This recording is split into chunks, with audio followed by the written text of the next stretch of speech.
பிகினர்களின் எழுத்தாளர் அப்படி ஒரு டேர்ம் இருக்கா என்ன? சரி நம்ம வச்சுப்போமே. அதாவது பிகினர் ஃப்ரெண்ட்லி ஆத்தர்.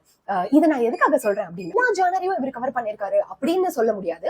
ஆனா தாப்பா விஜய் பிரதீப் அவர்களை பத்தி தான் நான் வந்து சொல்லிட்டு இருக்கேன். இவருடைய முதல் புத்தகமான கதைகள் சொல்லும் நடத்தியம் வந்து கொடி படம். நீங்க பாத்திருப்பீங்கன்னு நினைக்கிறேன். கொடி படம் உங்களுக்கு பிடிச்சிருந்தது அப்படின்னா இந்த த்ரில்லர் உங்களுக்கு தான் அப்படின்னு சொல்லலாம். நார்மலா வந்து எல்லா புக்கும் ஒரு கதை சொல்ற மாதிரி இருக்கும். ஆனா இதுல பாத்தீங்கன்னா வந்து கேரக்டர்ஸ் உடைய பேரெல்லாம் கொடுத்து இந்த புக்கு ஃபுல்லாவே இப்படிதான் இருக்கும். இந்த புக்ல வர அனன்யாவை நீங்க வந்து பாத்தீங்க அப்படிங்கன்னா, கொடி படத்துல வர த்ரிஷா வந்து அப்படியே அவங்க உங்க மனசுல வந்துட்டு போவாங்க. அப்படி அதான் அதே மாதிரியா அப்படின்னா இல்ல, அந்த கதைக்கும் இதுக்கும் சம்பந்தமே கிடையாது. பட் உங்களுக்கு இந்த கேரக்டர் அந்த கேரக்டரை ஞாபகப்படுத்தும். புக் வந்து அனன்யா கிட்ட இருந்து தான் ஆரம்பிக்குது.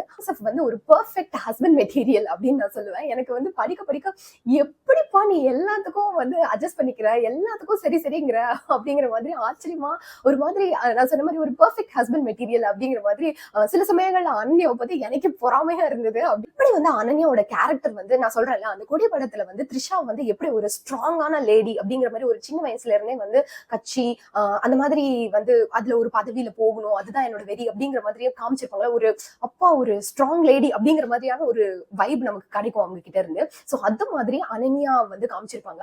அதே கட் பண்ணி ஓபன் பண்ணா அப்படிங்கிற மாதிரி எனக்கு ஆக்சுவலா வந்து ஒரு படத்தை பாக்குற மாதிரிதான் இருந்தது. ஏன்னா அது எழுதிருக்கிறது கூட வந்து ஸ்கிரீன் பிளே ஃபார்மேட்ல எழுதிருக்கிறதுனால அப்படிதான் எனக்கு தோணுச்சு. சோ அகில்ங்கிற கேரக்டர் வருது. அந்த பையனுக்கு வந்து ரத்தத்தை பார்த்தாலே மயக்க வந்துடும்.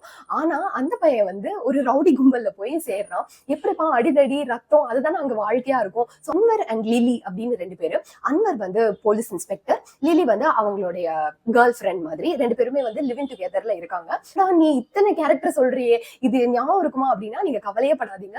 ரொம்ப தெளிவா நான் சொல்றேன்ல ஒரு பிகினர் ஃப்ரெண்ட்லி ஆத்தர் அப்படின்னு. சோ பிகினர் கூட படிச்சு ஈஸியா புரிஞ்சுக்கிற அளவுக்கு தான் வந்து இந்த இவருடைய செட்டப், இவரோட ரைட்டிங் எல்லாமே இருக்கும். ஃபரூக்ங்கிற கேரக்டர் வந்து ரொம்ப ரொம்ப பெரிய ட்விஸ்டான விஷயத்த வந்து இந்த கதையில வந்து கொண்டு வந்து கொடுக்குற கேரக்டரா வந்து ஒரு சாங் வருது, இல்ல ஏதாவது ஒரு லவ் சீக்வன்ஸ் வருது அப்படிங்கிறப்ப நமக்கு வந்து ஒரு மாதிரி ஐயோ அப்படின்னு ஒரு மாதிரி அன்னாயிங்கா இருக்கும். இது எதுக்கு இப்ப எடுத்துட்டு வரீங்க? எனக்கு சடனா 2 ட்விஸ்ட்.